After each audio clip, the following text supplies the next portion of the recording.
4 years ago, I put $100 into 5 different things, and then I made myself stop checking the account. Not because I forgot, because I was afraid of what I'd find if I looked too soon. I started this the week my sister turned 51, sitting at her kitchen table, staring at a retirement account she hadn't opened in 3 years. She didn't ask me what to buy. She asked something smaller and harder to answer. Is it even worth starting now? I didn't answer her that night. I went home and ran the experiment on myself instead. One of those 5 investments lost almost a third of its value within months. Another one did something so unlikely I almost didn't believe the number when it finally came in. Tonight, the account is open. The numbers are updated for 2026. And by the end of this video, you'll know exactly which one would have made her wait, and which one would have changed everything. Which one would have changed everything? Let's start with the one that almost ended the experiment before it began. 4 years ago, I didn't pick my stocks the way you're supposed to. I wrote 20 company names on small white cards, pinned them to a corkboard, tied a blindfold over my eyes, and threw a dart. I wanted to know what actually happens when someone invests with no edge, no insider knowledge, no finance degree, just $100 and a guess. Because that's how most people really do it, even when they tell themselves otherwise. They buy what they've heard of. They call it research afterward. The dart landed on Samsung. I bought $100 worth. I held it the way you're supposed to, patient, no panic selling when the price dipped. 4 years later, that $100 was worth $67.72, dividends included. A negative 32% return. Not because Samsung is a bad company, because that's simply what happens when your wealth depends on one dart, one company, one bet. The company can be fine, stable, profitable, and your money can still shrink, because the market rewarded someone else's bet that year instead of yours. Here's the part that makes this uncomfortable to sit with. If that same dart had landed 3 inches to the left, on Apple, that $100 would be worth $170 today. A few inches the other direction, on Nvidia, it would be worth over $900. Same blindfold. Same $100. Same 4 years of patience. The only thing separating a 32% loss from a 900% gain was roughly 3 inches of cork and a moment of luck I had no way of predicting and no way of correcting once the dart left my hand. That's the part nobody tells you about individual stocks once you're past 40 and the math has changed under you. At 25, a bad dart throw is a lesson. You have 30 more years to throw again. At 51, the way my sister is now, a bad dart throw is closer to a verdict, because the years you'd need to recover from it are the same years you were counting on to retire. The learning curve here is genuinely steep. To pick stocks well, you're supposed to read income statements line by line, understand whether leadership has skin in the game or is just collecting a salary while the business drifts, know whether a brand's reputation is backed by real fundamentals or just good marketing. Most people, myself included, on plenty of days, don't do that work. They let something closer to a dart decide for them and call it a strategy after the fact. There's a version of this that does work, and I want to be honest about that too, because it would be dishonest to make stocks sound like nothing but a trap. If you can hold the right stock for years, sometimes decades, the companies that survive can pay you twice over. Once, when the share price climbs, and again, through dividends. Money that lands in your account on a schedule whether you sell a share or not. Warren Buffett has collected over $700 million a year in dividends from Coca-Cola alone, from shares he bought back in 1988 and simply never sold. That's the version of stock ownership that looks like freedom from a distance. What it costs you, the part that never makes it into the highlight reel, is the years where you genuinely do not know yet whether you picked the Coca-Cola or the company that quietly disappears. I think about my sister's question every time I look at that $67 $1.72 sitting in an account I almost want to delete out of spite. She wasn't really asking whether stocks work.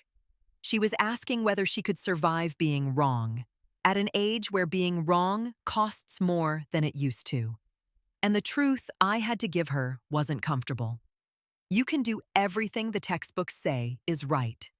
Patience, no panic selling, and still lose nearly a third of your money, not because you were careless, because the dart simply landed somewhere else. So if individual stocks aren't the answer for someone starting later in life, where does the money that bought my sister's silence at that kitchen table actually go instead? There's a second option I tested with that same $100. One that doesn't ask you to pick a single company or throw anything blindfolded. It asks you to own a piece of a door. A piece of a door. I know how strange that sounds, so let me walk you through it. Because the first time someone explained this to me, I assumed it was a sales pitch dressed up as an investment. Imagine a friend of yours collects $100 each from 3,000 different people. That's $300,000, pooled together. He uses it to buy an apartment building, fills it with tenants, collects the rent every month, and splits that income 3,000 ways. You never screened a tenant. You never fixed a leaking faucet at 11 at night. You own a sliver of that building, maybe the door, maybe a window, maybe a few bricks. And every month, a piece of the rent someone else is paying finds its way back to you. That's a REIT, a real estate investment trust. It isn't a metaphor for ownership. It's literally how the structure works, just with thousands of people instead of one friend you happen to trust. This is where my sister's second concern came in, and I understood it the moment she said it out loud. She didn't want to become a landlord at 51. She didn't want tenant phone calls at midnight, a mortgage with her name newly attached to it, or a relationship with a property lawyer she'd have to build from scratch. REITs exist precisely for someone in her position. You get real exposure to office towers, shopping centers, apartment complexes, hotels, without ever signing a single deed yourself. The learning curve here is moderate, not low, and I want to be honest about that distinction. You still need to understand what kind of properties the specific REIT actually owns, because a REIT holding half-empty office buildings in a shrinking city is a fundamentally different bet than one holding apartments in a city people are moving toward. The structure is the same. The risk underneath it is not. What pulled me toward this investment 4 years ago wasn't the simplicity of the pitch. It was the income, built into how REITs legally operate. They're required to distribute the vast majority of their rental income directly to shareholders, which means the passive income potential here is structural, not a marketing promise. You're not hoping a company's board feels generous enough to declare a dividend this quarter. You're collecting a piece of rent that's already been paid by someone, somewhere, on a schedule nobody gets to skip. But here's the layer most people miss, the one that matters most for someone investing after 40 with fewer years to ride out a rough patch. Real estate moves on its own calendar, slower than stocks, and far more sensitive to interest rates than most people realize until it happens to their own portfolio. When rates climbed sharply over the past several years, REITs struggled even while the buildings stayed full and the rent checks kept arriving. The asset itself can be performing exactly as designed, tenants paying, occupancy strong, and the investment can still lose meaningful value because the price of borrowing money changed underneath the entire structure.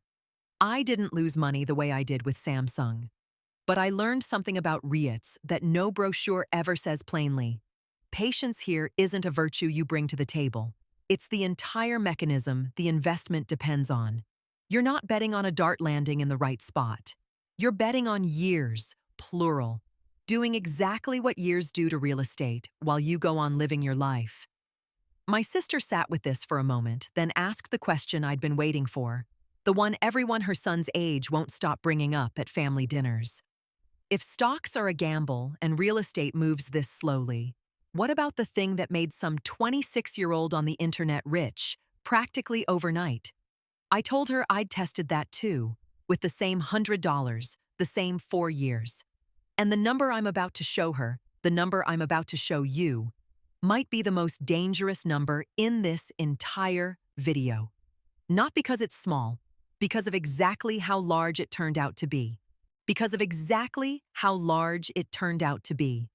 Let me show you the number first, before I try to explain what it actually means, because the number alone is misleading without the context around it. 4 years ago, I put $100 into Bitcoin through Coinbase. The same week I bought the gold and the RET. And then I genuinely didn't touch it. Updated for where things stand now, in 2026, that $100 is worth somewhere north of $600,000. I'm going to say that again, slower, because the first time I said it out loud to my sister, she asked me to repeat it too. $600,000. From 100. In 4 years. I watched her face when I told her that number, and it wasn't excitement, which surprised me at the time. It was something closer to suspicion. The look of someone who has lived enough decades to know that when a number sounds this good, the cost of it is usually hiding somewhere you haven't looked yet. She wasn't wrong to look for it. Here's where the cost is actually hiding. That return is not what crypto does, as a category, reliably, for an ordinary investor. That's what crypto did, one time, with one specific asset, during one of the most unusual runs in the history of any financial market. Most cryptocurrencies over that same 4-year window didn't multiply anything. Many of them went to zero entirely, not lost half their value the way a stock dips, but went to zero, the way a company simply stops existing. I only held Bitcoin and Ethereum in this experiment, the two assets people in this space call blue chip. Even holding only those two, I was riding something far more volatile than anything else in this video. Prices here can climb 1,000% in a single year. They can also fall by half in a matter of weeks, for reasons that have nothing to do with the technology and everything to do with sentiment, or a single, large holder deciding to sell on a Tuesday afternoon. There's a danger here that simply doesn't exist with stocks, REITs, or gold, held through a regulated brokerage. Crypto isn't insured the way a bank account is. If someone hacks your wallet or tricks you into sending your coins to an address you didn't mean to, there is no institution to call afterward. No fraud department, no reversal request. The money is simply gone, the way physical cash is gone the moment it leaves your hand. Except this can happen from across the world, instantly, without you ever knowing the person responsible. I think about what it would have meant for my sister, specifically at 51, with fewer years left to recover, to have put real retirement money into this. If she'd bought at the peak instead of this entry point. If the asset she'd chosen had been one of the ones that went quietly to zero instead of the one that happened to go to 600,000. The math only looks safe in hindsight, once you already know how the story ends. So here's the honest version, the version I gave her at that kitchen table, instead of just repeating the number. Crypto isn't an investment. In the same sense, the other things in this video are investments. It's closer to a position you take on the future of a technology, sized deliberately so that if it fails completely, you can still look at the rest of your accounts and sleep that night. Which raised the obvious next question, the one she asked while still staring at her coffee going cold. If the single biggest winner in this entire experiment is also the one she'd never trust, with her actual retirement, what's left for someone who wants safety instead of a lottery ticket? I told her there was one more option, the oldest one in this entire video by thousands of years. And it behaves like nothing else we've talked about so far. The oldest one in this entire video by thousands of years. And it behaves like nothing else we've talked about so far because it isn't trying to grow at all. That's not a flaw in the design. That's the entire design. I bought my $100 of gold the same week I bought the Bitcoin, through a gold ETF. The kind that lets you hold exposure without ever touching a coin, renting a safe deposit box, or worrying about where to hide it. 4 years later, that $100 is worth $140.10. A 40% return. Solid. Unspectacular. The kind of number that will never headline anyone's video, including mine. But my sister leaned forward when I told her this one, more than she had for the $600,000. And at first, that confused me. Then I understood why. Gold isn't measured by how much it grows. It's measured by what it protects you from. And at 51, with fewer years to recover from a bad surprise, protection suddenly means more than it did at 25. She asked me to say the number again, not because she didn't believe it, but because she wanted to feel the weight of it settle, the way you reread a sentence that finally makes sense the second time. Here's the part that took me years to actually internalize, not just repeat back the way a brochure does. Gold doesn't pay you anything while you hold it. No dividends, the way stocks sometimes pay. No rent, the way the REIT pays every month. No yield of any kind. The passive income potential here is zero, flatly, by design. You're not buying an asset that works for you while you sleep. You're buying an asset that simply refuses to disappear, which is a completely different job than growth. When inflation quietly eats into the dollar, when markets panic and stocks fall together because fear doesn't discriminate between the well-run company and the poorly run one, gold has a roughly 4,000-year habit of holding its ground while everything around it shakes loose. My sister has lived through enough of those shaking moments herself.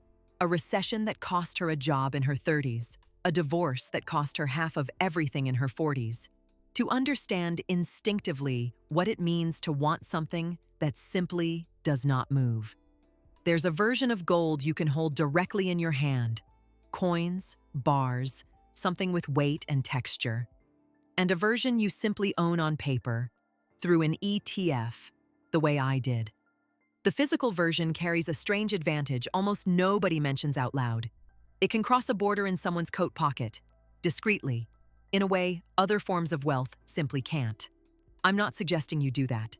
I'm telling you because it reveals what gold actually is, underneath the marketing. Not an investment in the conventional sense, but a form of insurance that happens to be shaped like one, priced like one, traded like one, while functioning like neither. The learning curve here is the lowest of anything we've covered tonight, and I mean that without any backhanded qualifier. You don't need to read a balance sheet the way you do with stocks. You don't need to evaluate a tenant base the way you do with a REIT, or understand a blockchain the way you'd need to with Bitcoin. You decide how much of your money you want protected instead of growing, and the decision is essentially finished. That simplicity is exactly why gold doesn't excite anyone at a dinner party, and exactly why my sister, 51 years old, with measurably less time to recover from a bad year than she used to have, kept circling back to it 3 separate times that evening, long after the conversation had already moved on to other things. 4 investments in. And here's where we actually stand. A dart that cost me nearly a third of my money. A door I never had to personally fix, paying me rent I never had to personally collect.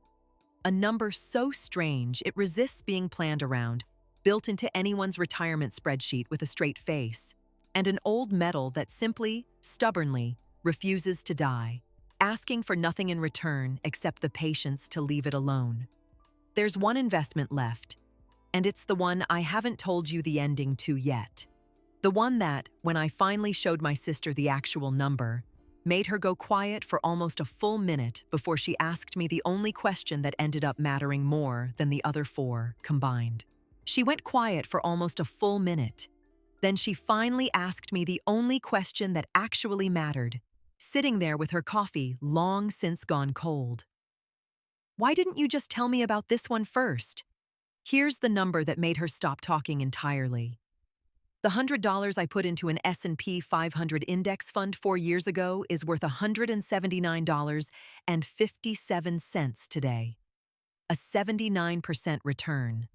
Not the dart's negative 32. not gold's modest 40, not Bitcoin's almost unrepeatable 600,000, a number I'd already told her not to expect from anything else in her lifetime. Just steady, compounding, unglamorous growth.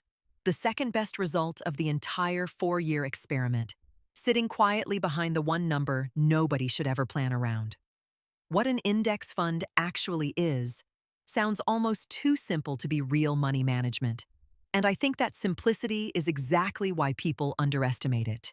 Instead of betting everything on one company the way I did with Samsung, blindfolded and guessing, you own a tiny sliver of hundreds of companies simultaneously.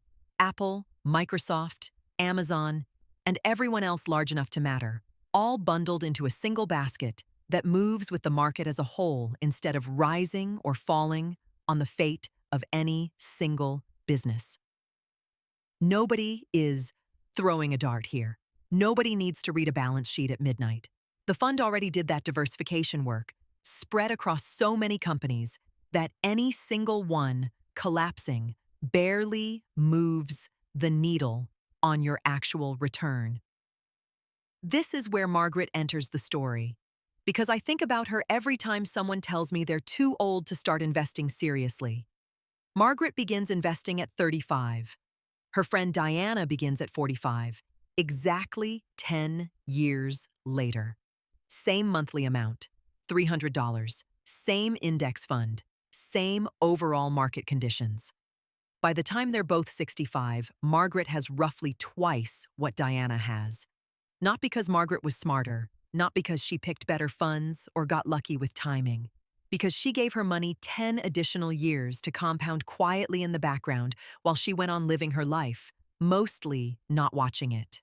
I told my sister about Margaret and Diana because she's closer to Diana's age than Margaret's, and I watched her do that exact math on her own face before I said another word. The silent arithmetic of years she didn't have anymore. But here's what she didn't expect me to say next, the part that actually changed the shape of the conversation. The difference between Margaret and Diana matters far less than the difference between Diana and someone who never starts at all. The penalty for starting 10 years late is real, measurable, roughly half the final account. The penalty for never starting is permanent, and it doesn't show up as a smaller number. It shows up as no number at all. There's a tax layer underneath all of this too, and I watched her flinch slightly when I brought it up, the way people do when they expect bad news from the IRS. Held inside the right account, a Roth IRA, built specifically for exactly this purpose. Those gains can reach you without the tax system taking its customary share on the way out. That's it? That's the whole trick? She asked, almost suspicious of how simple it sounded. It isn't a loophole, I told her directly, because loophole implies something accidental, something that might get closed. It's the account doing precisely what it was built to do. For precisely the kind of person sitting across a kitchen table at 51, wondering if any of this still applied to her. So here's where my sister's actual story goes from this point.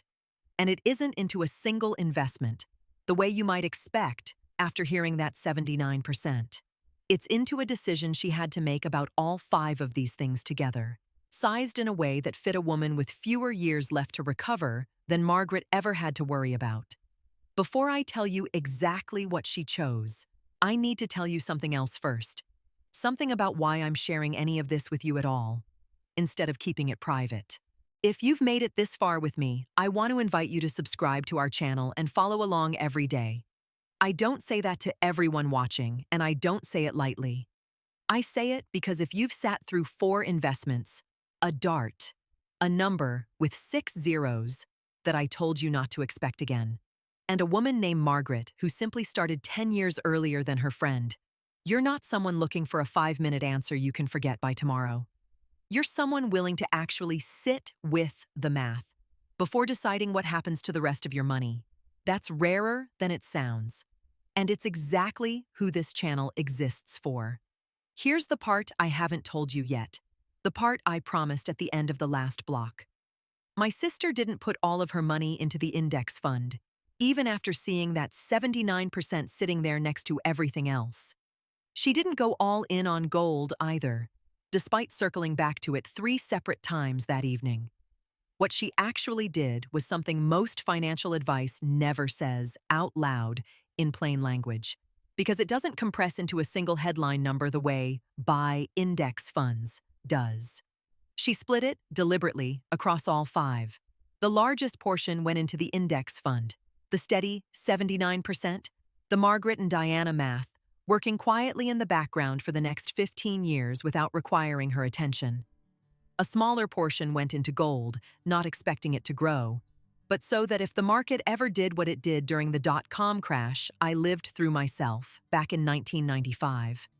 When I watched several companies I'd personally invested in disappear completely, even while I came out ahead overall, she'd have something sitting in the account that simply wouldn't move the same direction as everything else. A third portion, smaller than the gold allocation, went toward real estate exposure through a REIT, giving her rental income she'd never have to personally manage, the door she'd own without ever fixing a faucet. And a final sliver, smaller than any of the others, went toward Bitcoin. Not because she trusted it the way she trusted the index fund, because she decided that losing that particular sliver entirely wouldn't change her actual life, and removing it completely meant giving up entirely on a future she couldn't honestly rule out, even at 51, even with everything I'd told her about how it could go to zero. What she explicitly did not do is what I did 4 years ago with that blindfold and that dart. No individual stocks, not one. At 51, she didn't have the years left to absorb the dart landing on the wrong card the way I absorbed mine, and she said so herself, plainly, without me having to talk her out of it. I watched her write the 4 percentages down on a napkin, slowly, the way someone writes something they intend to keep, pressing the pen hard enough that the ink almost tore through to the table underneath. She didn't ask me to check her math. She didn't need to. Something about writing it down herself, in her own handwriting, made it feel less like a stranger's advice and more like a decision she'd actually arrived at on her own, which I think mattered to her more than any of the 4 numbers themselves. Here's the question she asked me right after she told me how she'd split it, the one she asked while I was still reading the napkin upside down across the table. And it's the same question most people watching this video right now are quietly asking too, whether they've said it out loud yet or not. It isn't, which investment is the best one? It's something underneath that question entirely. It's whether the order you do all of this in matters just as much as what you actually choose. And the answer I gave her that night surprised even me, because I hadn't fully worked it out myself until the moment I said it out loud, sitting across from her at that same table where this whole experiment had started 4 years earlier, with a different question and the same $100. The order matters more than the choice itself. That's what surprised me when I said it out loud, and it's what surprised her when she heard it. It would be easy to walk away from this video thinking the lesson is simply, buy index funds, skip everything else. That's not what 4 years of real money, real mistakes, and one very strange Bitcoin number actually taught me. The lesson is quieter than that, and it doesn't fit neatly on a thumbnail. Every single one of these 5 investments did exactly what it was built to do, no more and no less. The dart did what dart picking does. It gambled, openly, with no disguise, and this particular time it lost, the way gambling sometimes does and sometimes doesn't. Bitcoin did what speculation does. It paid off this time, in a way it usually doesn't, and almost certainly won't again in the same shape or time frame. Gold did what insurance does. It sat there the entire 4 years, unglamorous, refusing to disappear, asking nothing of me in return. The REIT did what slow, rented buildings do. It moved on real estate's own calendar, not the stock market's. And the index fund did what patience does, reliably, when you give it enough uninterrupted years to actually compound. None of them failed at being what they were. The real mistake isn't choosing the wrong investment out of the 5. The mistake is expecting the wrong thing from the right one. expecting gold to grow the way Bitcoin grew, or expecting a dart throw to behave with the predictability of an index fund, or expecting any single one of them to accomplish in 5 years what was honestly built to take 15 or 20. My sister didn't need a better investment than the ones I'd already shown her. She needed to stop asking whether it was too late at 51 and start asking what 51 actually has that 25 doesn't. Money she'd already managed to save across 3 decades of working, a clearer, harder-earned sense of exactly what she could afford to lose without it changing her life. And just enough years left to let one good decision, made deliberately and only once, quietly compound while she stopped checking the balance every single week out of anxiety. I think about that kitchen table more often than I think about the $600,000, even now, months later, because the number that actually changed something real in her life wasn't the biggest one on the page. It was the one she could live with, in either direction, for the next 15 years, without flinching every time the market had a bad month on the news. She still keeps that napkin, the one with the 4 percentages written in her own handwriting, folded inside the same drawer where she used to keep the retirement statements she couldn't bring herself to open. The difference now is that she opens the drawer on purpose, on the first of every month, the way other people check the mail. No longer something she's avoiding, but something she's simply doing, the way you brush your teeth or lock the front door. If this video gave you a number you didn't have before, or put a question into words you'd been carrying around unspoken, do one thing for me before you close this tab. Subscribe, and share this with 5 people who are still quietly wondering whether it's too late for them too. Because somewhere in your life, there's a version of that kitchen table conversation waiting to happen, and it may genuinely be easier coming from someone other than you than from whoever in their own family already tried and failed to bring it up. Leave a comment and tell me honestly where your own $100 would have gone 4 years ago, knowing what you knew then, and tell me what you'd do differently today, knowing what you know now, and tell me what you want me to test next, with real money and real consequences, because the next experiment is already quietly running, somewhere in an account I haven't opened in front of anyone yet.